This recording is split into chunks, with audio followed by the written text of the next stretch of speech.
welcome to the show, you two. Thank you. Hi, Luke. Hi. Really happy to be here. I'm happy too. I love interviewing couples. Oh, yeah. Yeah, I've done that a couple times before. That's right. Especially couples that work together. Yes. I think that's a really interesting dynamic. It is. I've tried that experiment a couple times. Mm-hmm. And they're no longer standing, so I can't wait to talk about that. Oh, we love that. We love that. How did your group Aykanna come to be? Were you guys together before and then you made a group, or did you make a group and then become together? Wow. Great question. Yeah. It's a long story, but I'm going to give you the short version. We met in 99 at the Landmark Forum. And I noticed he was playing music at some kind of celebration there. And I asked him, I was putting together a 9-piece band back then. That's when I was doing hip hop, and I was signed with Alanis Morissette's management in LA. And I basically asked him to come play percussion in that band. And so he came, and that was 2 years later after I met him. And so we went on that whole ride for 4 years and played a lot around LA, and you know, talks of a record deal and lots of things going on. I was in addiction back then and kind of hit a rock bottom. And we were still really just playing together. And he was a healing minister with an herbology practice. And I basically came to him for healing after we had played music together. And I started working with him. He started prescribing herbs to me. He introduced me to Kundalini Yoga. This was back in 2004. And so we started taking that journey together. And I started doing Kundalini Yoga. I fell in love with the mantra. I fell in love with the music. I felt like it was just such a natural expansion of where I'd been. And the music business, which I'd been in since I was 17, was so devoid of any real connection and really spirituality, which I didn't know. I mean, that word is very expansive, but I didn't know that I was ultimately looking for a connection with myself. And so through the work that I did with Akka, which spanned a good 2 years, part of that was Kundalini Yoga. And inside of that, within the teacher training, I started playing the mantras. We started playing together. And then Kia Miller, who you probably know, she asked us to create 2.5 hours of music for her yoga DVD. And we just started playing in her classes at Yoga Works in Santa Monica. And so we did that. We made the music. And all of a sudden, we were heading to a Kundalini festival. And we just looked at each other and we thought, well, we should probably print some of this music on a CD and take it with us. And we did that, and we got to the festival and we gave the CD to somebody, and from there it just took off, and it gave us a path. It's not like we decided to be a mantra band. It really called us, and it was an act of service, of seva actually, that called Aykanna into being. I think there's some roots to that as well, because I had been involved in a medicine music project called the Urban Shaman. And, you know, this yearning to calm the noise of the heart, calm the emotional noise that I didn't know was anxiety or depression or post-traumatic stress from family trauma. And I was invited to a Kundalini Yoga class during this time, 2004. I thought it was some weird sexual thing, because in my looking to understand sexuality, I had been studying Tantra, and the Kundalini was associated with Tantra, you know, so I kept refusing the invitation, you know, being a healing minister and at the church and everything. And it was a service. The healing ministry was a service to the community. And I really wouldn't say I am the healer. It was more of creating programs where people could be an administrator, a minister of their own gift. And she was the minister of music. And how can I help guide them to understand how the value of their gift, how it can take care of their life and their lifestyle, as well as be a contribution to uplifting humanity. And I went to a Guru Singh class, April 8th, 2004. It was a Thursday night class, and he broke out with the music, broke out with the mantra, and I was like, wow. It just opened my heart. I felt the most peace I had felt since I started practicing Qigong. And it was just the most incredible thing that moved me to the front of the class afterward and asked him, can I bring my kunga to play with you during class? And he said, sure, come on. And that was the beginning of being connected, or creating the connection between music and this idea of mantra yoga. this way of guiding our mind to serve our soul, which establishes a deep internal peace from our experience. And that was the impetus that began to grow and grow and grow and grow into what you see today and what she was mentioning as well. So that's some of the roots of that. Did you also have any background with addiction issues? I didn't know it, and I did. Right? I come from a culture where if you go to see a therapist, then something's wrong with you. So for the most part, people in my neighborhood or the community I was around, they look to work it out the best way you can. Most of the time, it's just work through it, push through it. You either have some substance that helps you get through it, but the substance is not considered as helping you get through it. The substance is more about belonging to the community of folks you're with, the people that go to the club, the people that DJ, the people that play sports, people that are in the studio playing music. These substances that were ways of living, which in a sense originate as sacred plants, whether it was the cocaine or even the heroin or the alcohol, or the marijuana. For example, alcohol is a way of extracting the essence of a medicine plant, so the essence can just seep into your being. You don't have to worry about digesting it. But we want to extract the good feeling. Yeah. Right? We want to extract what we think is benefiting us. It's the trap of good or bad and right and wrong. Yeah.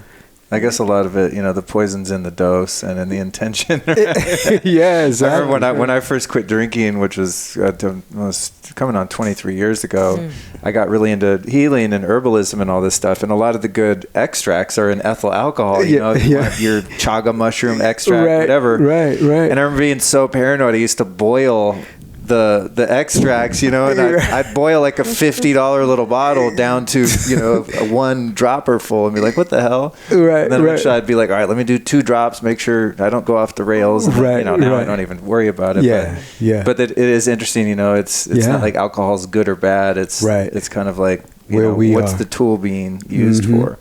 So in your case, I'm really fascinated in people that have kind of gone down the shadow path of addiction and things like that, because in my experience, so few of us make it out to tell the tale. That's right. And, the statistics are not in favor of people who have issues, acute issues with addiction. So what were the kind of primary tools that you were able to use to get out of that and absolutely live that good life you're living now? I think that for me, Aka, and having somebody there that I saw something in him initially when I met him, and this had nothing to do with attraction. It really was like I saw something in his eyes, and I was like, and I had never seen that, and I had never had a friend like that who had been so kind and so supportive, and I saw something in his eyes, and I said, like, whatever that is, I want that. And I was at the point where I come from a long matriarchal lineage of suicide and just of addiction all around my family. And I just knew that it was my moment. Like I was either going down that road of my matriarchal lineage or I was going to do a 180. And so I just begun the process of doing Kundalini Yoga. He introduced me to veganism. We went to Sweat Lodge. We fasted. I mean, I went on a 2-year rigorous, what we call the spiritual warrior training with him. And he was there the whole time holding my hand, and I had community through Kundalini. I was in 12-step. I did so much at the same time, and as an addict, like I was deep in addiction with Class A drugs and everything.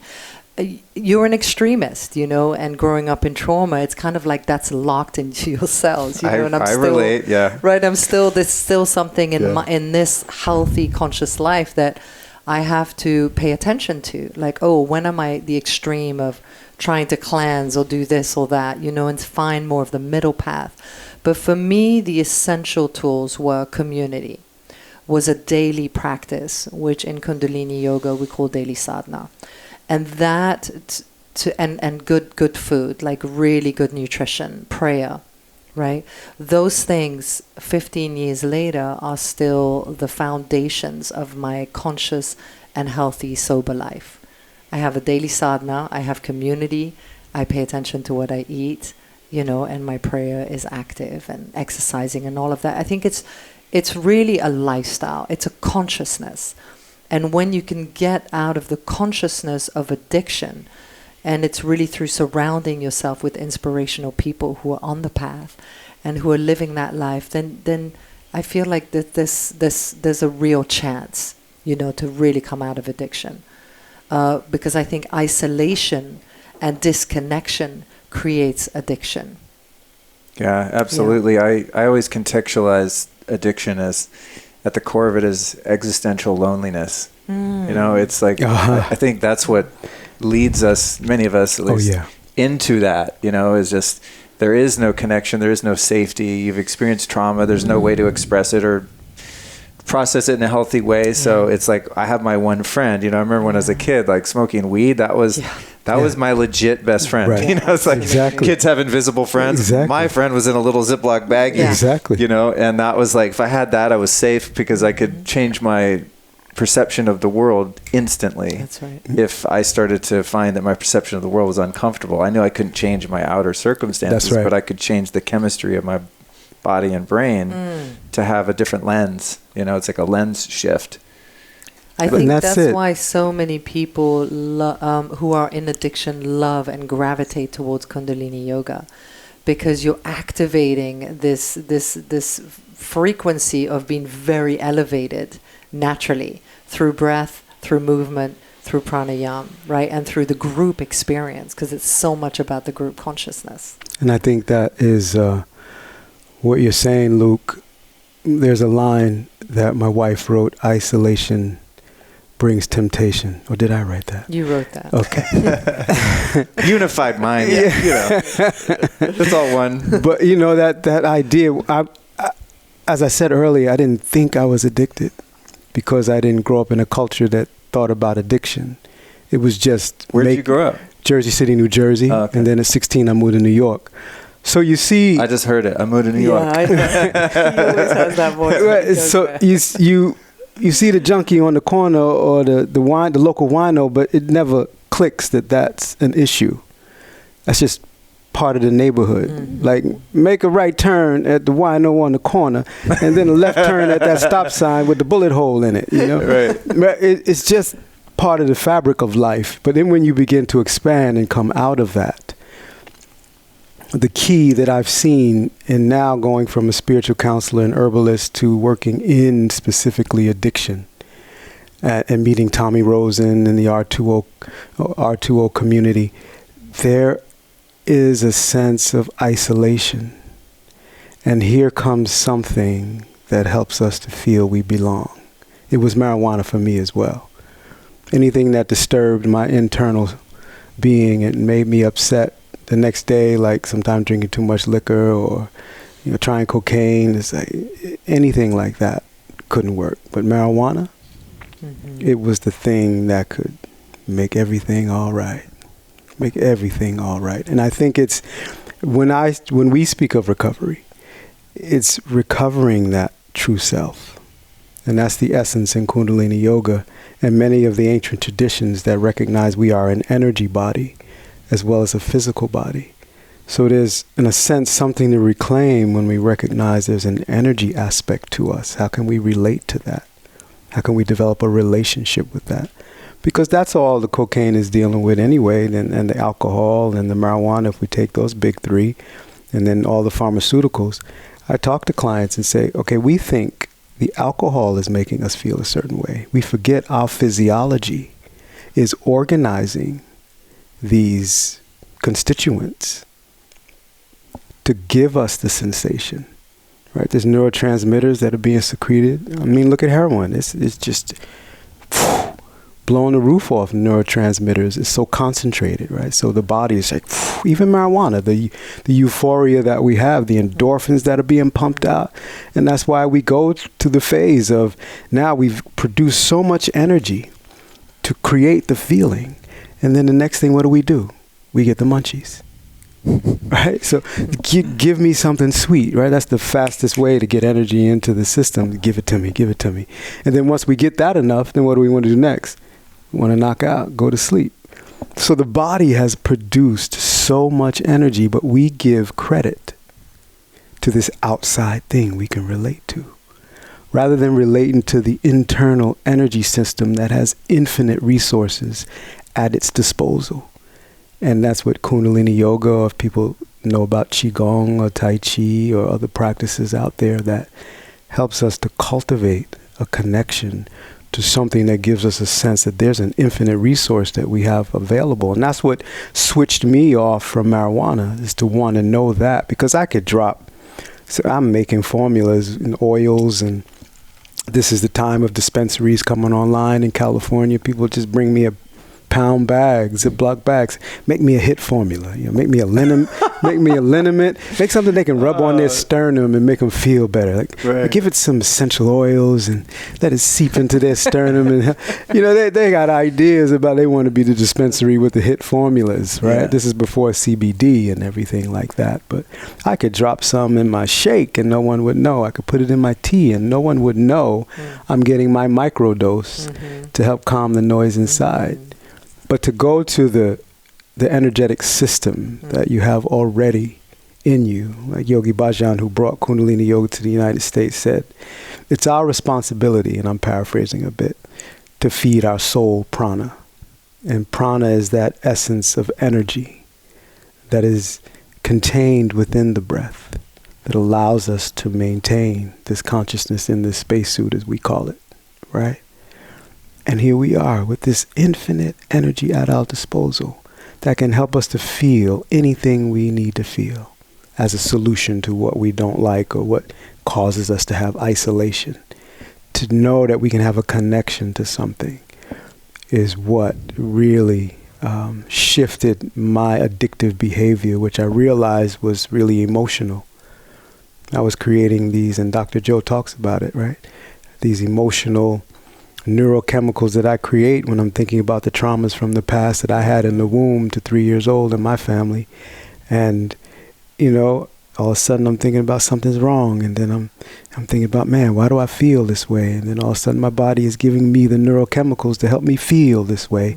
Even if I don't have the identification of depression or anxiety, I feel this way. And why do I feel this way? And something must be wrong with me. And then I get more neurochemicals to help me feel this way. Oh, it's so good, dude. Right? The vicious cycle. Yeah. Oh, man. Yeah, it speaks to, that all of that happening internally. Also, I think when many people are faced with issues of addiction, we erroneously think that it's that thing. It's the weed. Okay, it's the weed. That's what's messing my life up. So I can just get rid of that and I'm cool. But it's the underlying dis-ease, right? And discontentment. Yeah. And then you take away the medicine. At least for me, it was like, oh my God, now I'm really screwed. It's like, I don't have a means by which to process the traumas of the past. And I don't know like what I'm really addicted to is...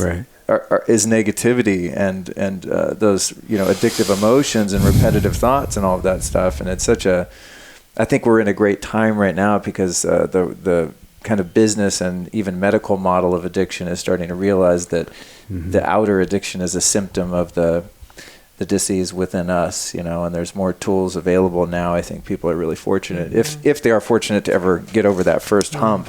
Right. One thing that's been really transformative for me, specifically within Kundalini Yoga, which I discovered, 8-9 years ago, is mantra. There's something magical that happens when you listen to holy words with a vibrational resonance sung by people, played by people who are doing it intentionally, that changes how you feel and ultimately who you are over time. And sometimes I find that in class, I find it easier to transcend when I don't understand the language. You know what I mean? Because it was like, I know you guys sing a lot. A lot of your mantras are in English, which are beautiful, and you're in my Spotify playlist and everything. Do you think there's a difference, like if you know what the words mean or not, or is it just the essence and the energy of it? Well, when you're looking at mantras, what you're working with is the ancient languages of the earth, which are the codes behind our modern languages. So there's a wiring that happens with the mantra, with these ancient languages, that really connects to the essence of our being. And so, like English and French, and, it's all these modern languages are so literal. And these ancient languages are multi-dimensional. And so the activation of the neurotransmissional fluids of the brain through the tongue hitting the 84 meridians on the roof of the mouth are really activating these experiences that are not accessed through modern languages. So that's what you're feeling a lot of like when you don't understand, but there's an energetic resonance there that you can't put words to. And that has a very specific activation, like different mantras activate different things, right? So when you chant Rama Dasa Sase So Hung, with the tip of the tongue and the way that it's moving, it's activating and opening certain parts of the brains that are going to feel and connect to this healing, blissful, connected sensation. Then you might chant like a mantra like Har, Har, which is from the navel, and then all of a sudden you're really activating your life force energy and your personal will and your power. So different mantras have these different experiences, and because we're so locked with the English, with literal, and I think that English mantras are also very valuable because they help reprogram the loops that we have, because the mantras that we have in English, right, or whatever language you speak, most of them are not positive. So we replace the negative loops with these positive English mantras as well, which can really be helpful. So we love both, but mantra in and of itself is a technology. Man is the projection of the mind, mantrang.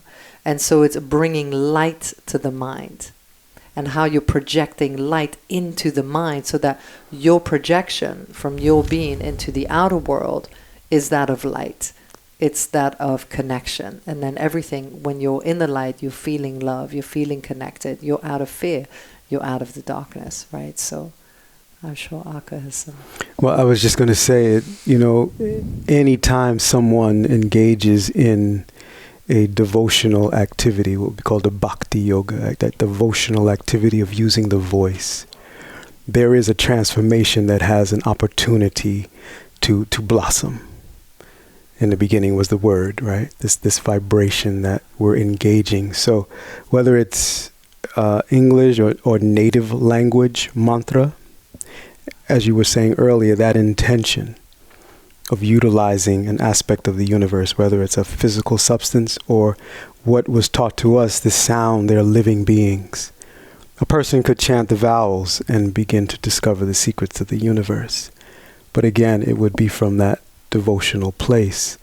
Sometimes when we're in recovery, we call that the rock bottom, where we realize we need to change. There's something that must change. And where can that begin? So we look at the breath and the voice being connected when we're chanting. And as she mentioned, there's a technology that's within this spacesuit that's energetic. And when you connect to it, and mantra and breath are perfect ways to do it. So it's an entry point, either whether they're English or whether they're in a language of sacredness, like Sanskrit or Aramaic or something like that, that you're still, yes, now you're getting into more specific, more advanced, like a pure heart degree. You're getting your PhD now. You're really diving in the mantras. And sometimes, without knowing what they mean, go into the feeling of it. Let it ignite from there, because we fell into the language of meaning and words, and it was more tonal. If there was a vibration that was coming out of you that was maybe a lower vibration, then I'd respond with a tone to raise the vibration. But there was no looking at you as bad for your tone or looking at me as good for my tone. It was just this connectedness to toning and allowing the universe to speak through us. And I think it's happening for us now in this Aquarian age. Yeah, I do too. It's something else that's been interesting to observe is the popularity of sound healing and, the crystal bowls and gong and these sound baths and stuff, which I think first experienced in Kundalini Yoga at the end of a class. it's a wrap, boom, here comes the gong. Yeah. You know? And it's like, I always wait for that. I'm like, why do I like this so much? Yes. It's so restorative, the vibrational tone of that. And then going in, you know, of course, for years now, into all kinds of different sound experiences. And I think there is something mystical yet deeply scientific about the effect of vibrational tones on our biology at a cellular level. And when I would first hear, you know, my teachers like Tej and Guru Singh, whomever, and they would be quoting Yogi Bhajan about, this activates the pineal gland and increase the magnetic field. And I'm like going, I mean, I'd be sitting there like, I'm cool with this, but I know this is bullshit. You know what I mean? Right.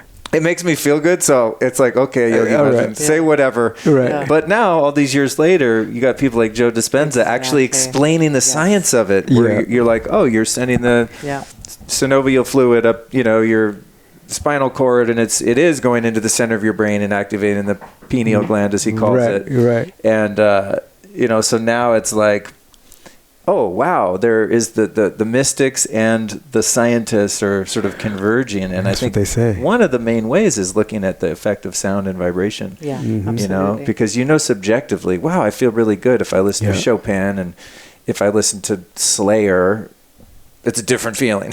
You know what I mean? So I don't know. I don't know where I'm going with that. It's I think it's important to understand that mantra is a technology. Like, it has nothing to do with religion. It's really an ancient science. It's the ancient science of yoga. You know, and some religions might have attached to that eventually, but in essence, it was just.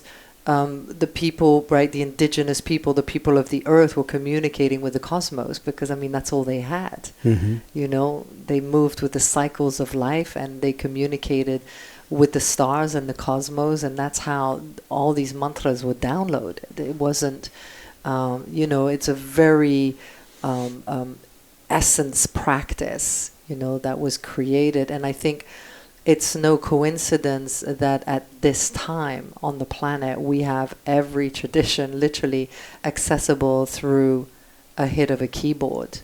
It's no coincidence because we're needing these technologies to just hopefully, you know, overcome what's happening to humanity and what's happening to the planet. So I mean, I feel they're so valuable, and I know that, you know, whenever we're dealing with anything emotional or we're getting into something together or as a family, like the mantra is always what gets us through, you know, chanting together or even chanting silently, or, you know, it's a powerful tool. In addition to the more Eastern-based mantra coming out of the yogic traditions, I saw you guys do a beautiful opening ceremony in which there were what I thought were kind of Native American sounding chanting and whatnot going on. What's your experience with other traditions and how have you integrated those? Indigenous songs that we were singing. I always look to the physiology of the body, physical, and how that has an energetic effect and also connects to the energy aspect of ourselves. And you mentioned the word frequency. To consider that we are frequency first is something to graduate to, because then there's an opening of awareness, especially if we have behavior that is counterproductive for our health and well-being. That could be called addictive behavior, habits. What is the way to transform how energy is flowing through our body that in the past, initiating us going out and taking a drink, getting to know each other. Or in this time, we can sit at a holistic conference called Attune and have some purpose to our conversation, right? Because of our frequency. I've had no small talk all weekend. It's been amazing. Right? Oh my God, thank God. Right? You can just sit down with any random person and just dip in. You see what I mean? Yeah. So the singing of, it's part of our fabric as beings that are vibrational. And so wherever you go on the planet, whatever culture you wind up in, if they're close to the earth, they have a connection to songs that are not just songs like the next greatest hit because the chief really liked this one. It's because they would balance out the energies because they're going to plant and they want to sing the vibrational energy into existence that we're going to plant these seeds. We're setting our intentions. Just like we sang the song, an eagle song or earth song.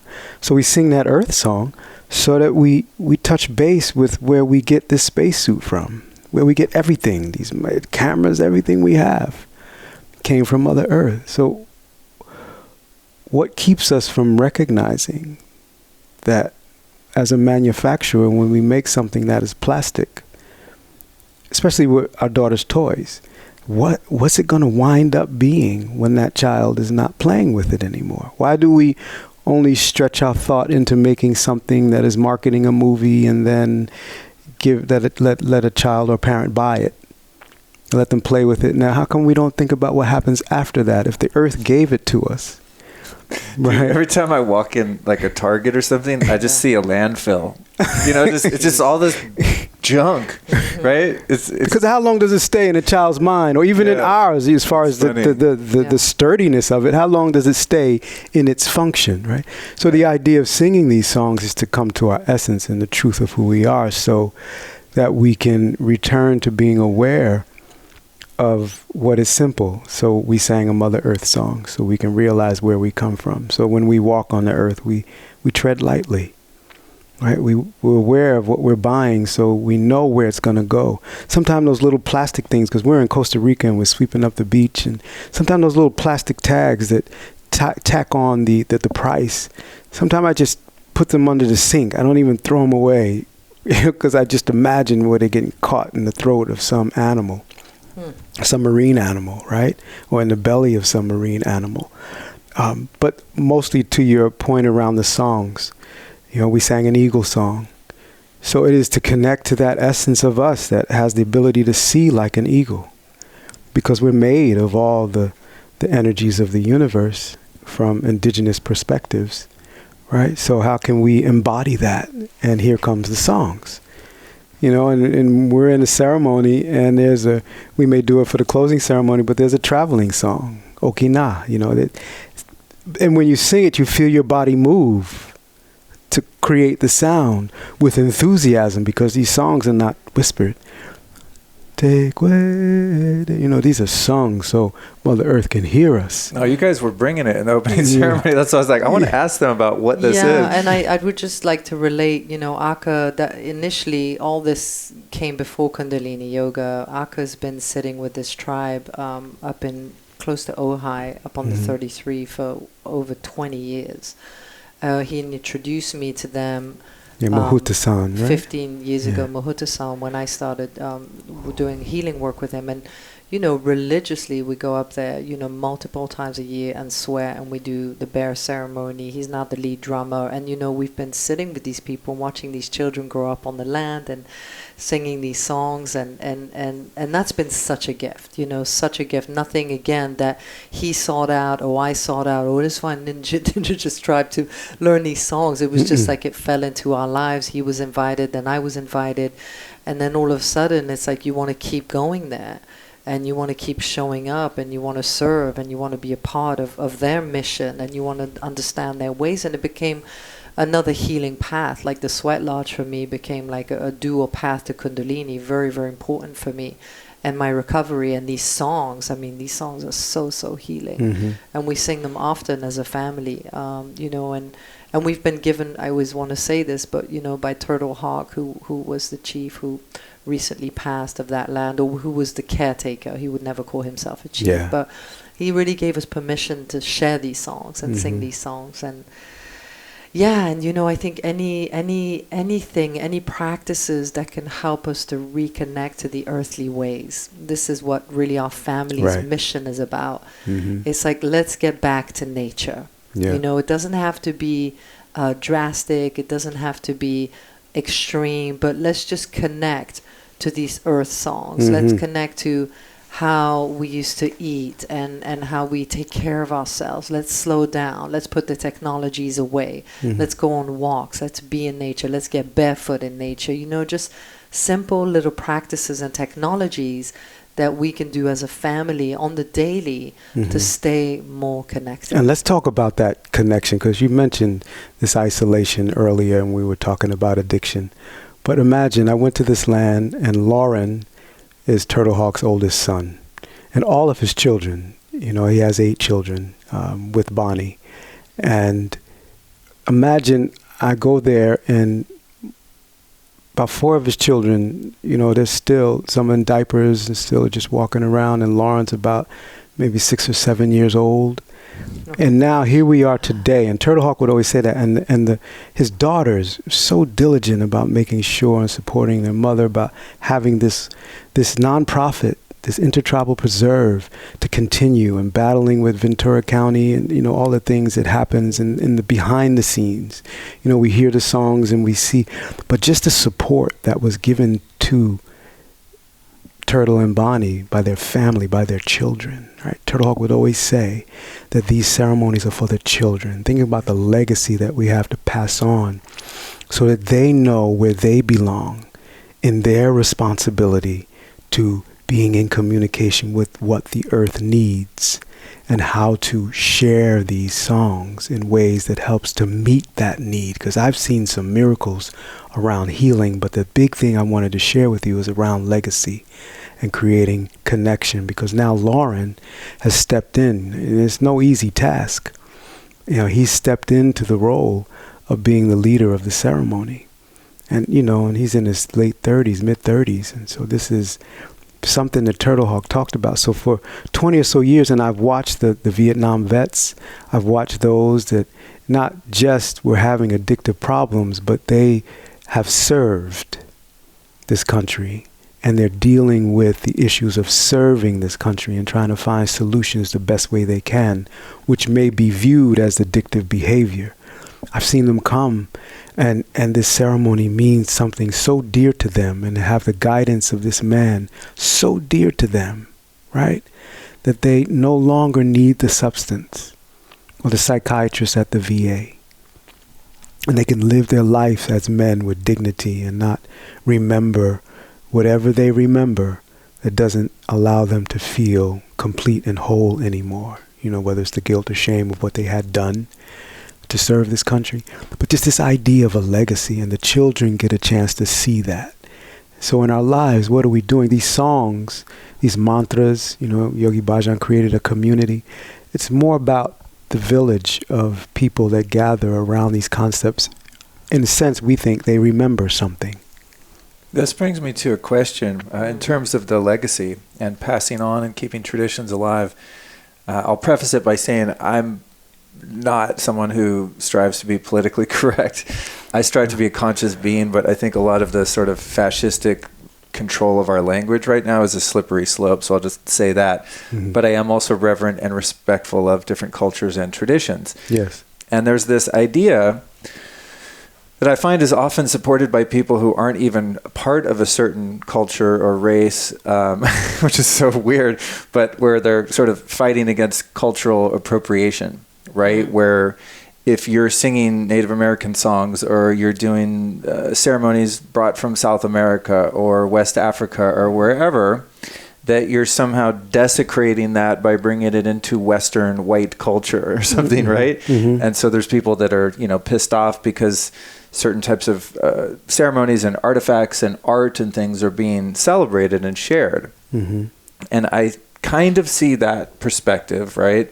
But at the same time, I look at myself as a teenager who's listening to the Rolling Stones and Led Zeppelin, who culturally appropriated blues from mm-hmm. African Americans, mm-hmm. right? Mm-hmm. Yes. I would have never bought a Howlin' Wolf record if it wasn't for Keith Richards. Mm-hmm. How mm-hmm. was I going to find out about Muddy Waters or Howlin' Wolf or Miles Davis or whoever, right? Yeah. So it's like, well, that someone needs to carry on the tradition, and how do you do so in a way that's ethical and supportive of the lineage? In other words, if everyone stops culturally appropriating, then culture ceases and there is no legacy to mm-hmm. carry on, because you're not allowed to do that without breaking some sort of unspoken rule that's made up by arbitrary people mm-hmm. who are easily offended. Mm-hmm. Such a great statement. Yeah. You know, and me coming from Europe, right? So not being American, I'm really a world being. I was born in Belgium. I moved to London at age 11. I've traveled the world. I came to LA when I was 25.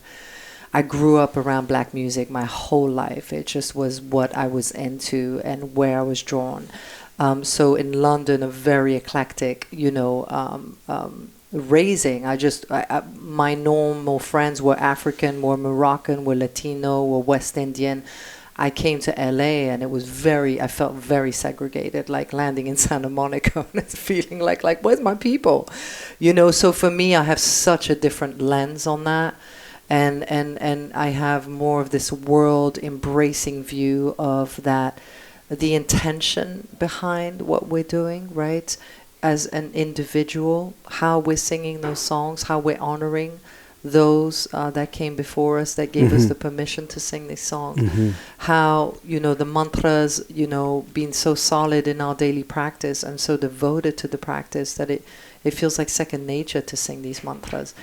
So for me, it's much more of this worldly perspective of embracing one nation. Like there is no separation. We're all one people. We all have the same color blood.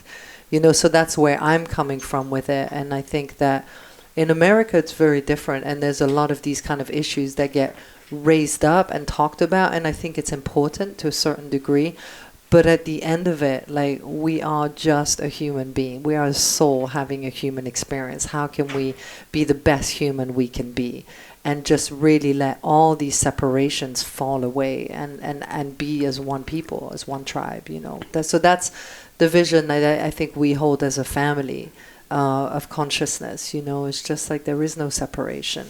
Do you think perhaps and I agree, because I don't I don't look at myself as like a white male. I know the world does, and I'm sure my life's been somewhat easier growing up in America as a white male. I acknowledge the reality of, people that are too ignorant to see past that. But absolutely, yeah. I truly believe that I've had many experiences here before, and I might have been a shaman in, Peru, right? And so, like, who's to say I can't wear the garb of a shaman in Peru now, just because God put me in this particular color meat suit this time, so it's like, I don't know. It's just, it's a funny issue. And I guess the key there is like, maybe the gripe of that is when there's not a respect of where it came from, or when there's kind of a theft and someone's profiting. So you have like an Urban Outfitters that's like, oh, crystals and dream catchers are on trend right now. Let's capitalize on that shit. And perhaps there's no equity going back to indigenous tribes that are still struggling, or it's like I don't know there's an answer. These are the kind of questions that I ponder sometimes, because but I could say I see the point on both sides, but to me it's like there is no separation. Ultimately, we're all spiritual beings in a different colored, kind of different gendered meat suit, and if you really zoom out of all the lifetimes we have, it doesn't really matter. Let's all share what works to heal each other and create unity, so I don't know. What's your take on all that? I think there's that balance, as we were just talking about, between tradition and how we evolve. And I think at the core of it, Turtle Hawk would always say, be invited and ask permission. In terms of how we would conduct ourselves on the land, right? And I think that's what happens with regard to when something is learned and something is liked, whether it's Keith Richards or was it George Harrison picked up the sitar and started. It's a respect for where we're learning what we are learning, and then asking permission. Can I allow it to evolve in me, because this is awakening, as a way to share it, which might not be traditional, because it comes up in every culture and within the culture, whether it's with regard to indigenous songs. And Turtle Hawk had the dream that a woman should be on the drum, and the women are considered to have their own ceremonies. One that happens within their body is their moon cycle, right? So this ceremony, as the story goes, was brought to man so we can remember the ways to be connected to the movement of the universe. The woman already has everything built within her to know the movement of the universe. And some people, traditionalists, feel it should stay as a ceremony for men. And Turtle Hawk had a dream that a woman should be on the drum, and people were upset about that. So here's a line Are we going to trust in what's being spoken to us and speak that out to everyone who's concerned? And if they disagree, will we not do it? But I think the respect is in expressing it. So listen, I'm feeling this, I'm hearing this as I'm playing this beat. You know, I don't want to be disrespectful to you. How do you feel about that? And they'll say how they feel. And then, you know, we sit with that. And what is the best for everyone? You know, as we ask different, my wife will ask permission to teach certain courses in a certain way from the elders. And I think that's the key. We're in a youth-oriented society. And the traditional ways are held by the elders. Mm-hmm. And there's this separation where maybe the elders are holding on to what they think should be traditional.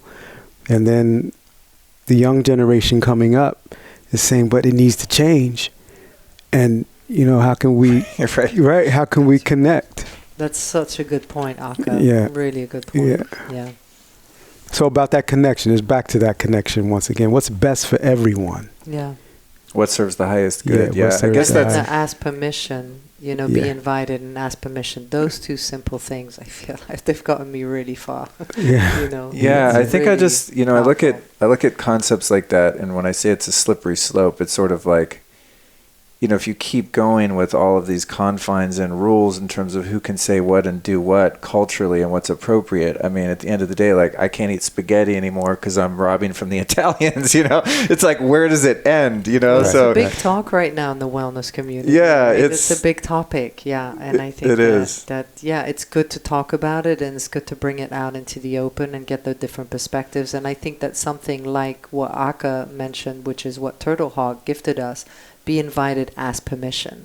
Just those two principles can really diffuse some of the tension that people might be feeling about, like, oh, we're singing their songs, or we're wearing their, or there's a white man now leading an ayahuasca ceremony in Topanga. You know, it's like, ask permission, be initiated if it's an initiated kind of process. You know, Kundalini Yoga, and that's why I love it, it's self-initiation. You have to activate your own power and initiate yourself. Right.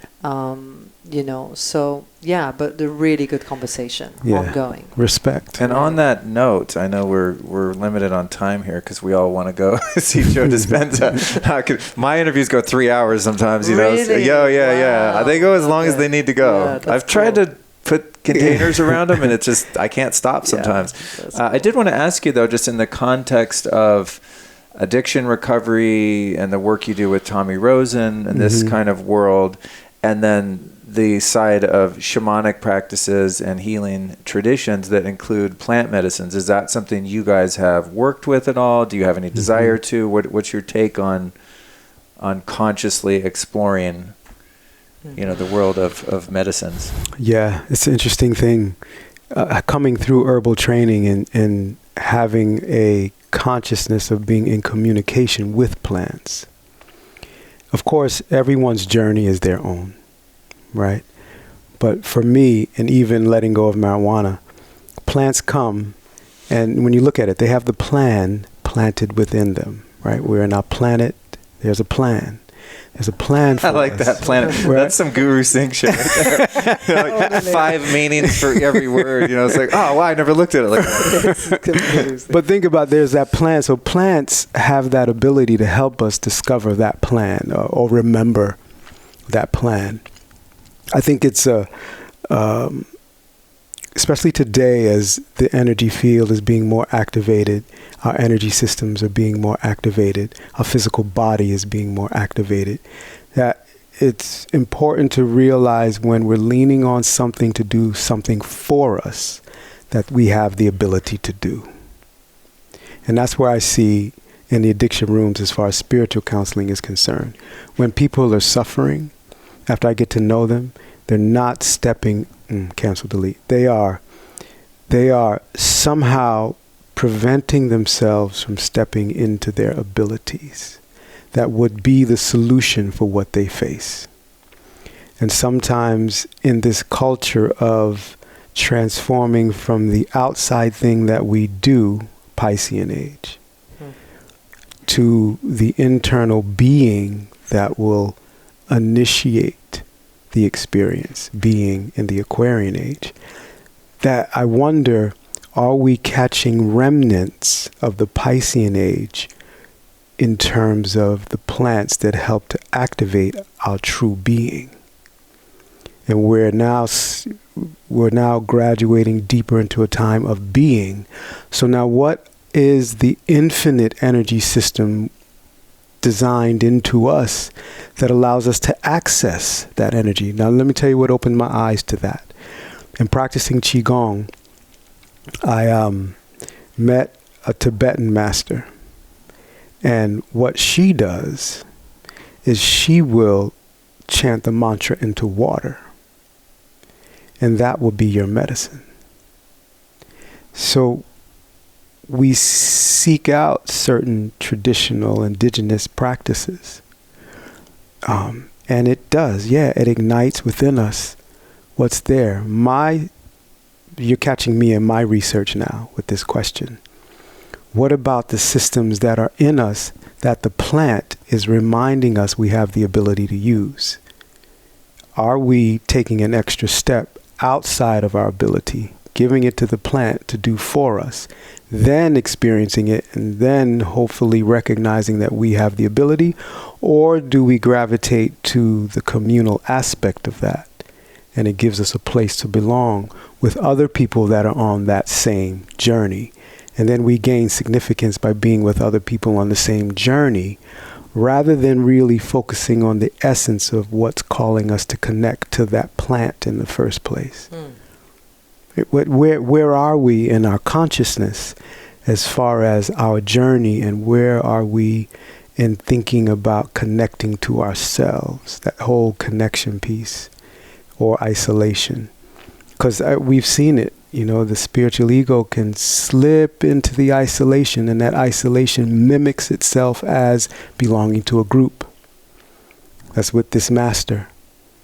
And that's where they feel they belong and safe. But when they get out of that, the medicine keeps working, because the plant medicine wants you to be you.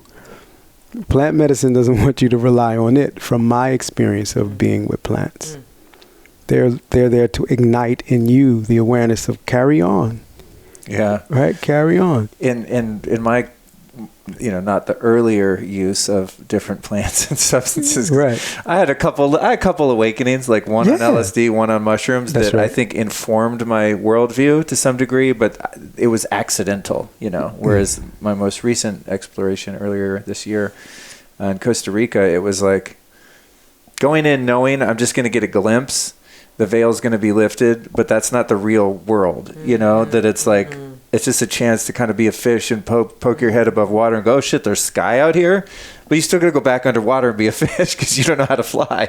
You can't go through the world on ayahuasca or something. It's just, it's not practical to stay in that wavelength where all of the dimensions are available to your perception. So it's just like a peek at, oh, okay, I get what's there. Let's close that box back up. Go back in the world and take that knowing or those realizations or healings back into real day-to-day grind. Yes. Driving in traffic, going to the bank. And that's where the daily practice, the daily sadhna, which is really the foundation of all the work we do and the work that I do with my women's school, it's the heart of any transformation. Mm-hmm. So if you're coming out of a ceremony and you don't have a daily practice, get yourself one, because then you will be able to prayerfully implement, the realizations and the different realms that you've opened up within you, right? The medicine that you've opened up, that must be a daily practice. I mean, must is a strong word, but I mean, that's been my saving grace, is the daily sadhana before the sun rises. That's like everything. Oh, you're my hero. My dream in life and my goal is to sun gaze every morning, which is difficult to do in Ojai, to get because you have, it's in that valley. Yes. I want to move there, but I'm like, I don't know. I got to find a vantage point for the sunrise, and then you got to go really far to get the sunset because that one mountain is in the way, That's right. But the days when I am able to do that, this morning I got out there not a little bit after sunrise and did, my breathing, grounding, shirt off, like praising the sun and all that. And it just has it's just a completely different day. Absolutely. There's nothing that compares to that. And I think that someone could utilize things like that as a regular discipline. Yes. and probably achieve, like you were saying, what's on the inside that you could get a glimpse of by sort of taking a fast elevator to a certain plane of consciousness with medicine, right? Where you're like, oh, I'm on the 32nd floor. Yeah. Shit. You know? But there's the other path, which is kind of climbing your way on the stairs, you know, and it's like you keep that vantage point as you go. So I don't know if there's a right or wrong, good or bad. Yeah. To me, there's not. It's all useful in its own context. Yeah, absolutely. And there's been, it's been proven that they've done studies with people who have been deep in addiction. About 60% benefited from those kind of ceremonies and have stayed sober, and then 40% haven't, So there is genuine studies out there that are showing that, and I think it's a very individual path. Our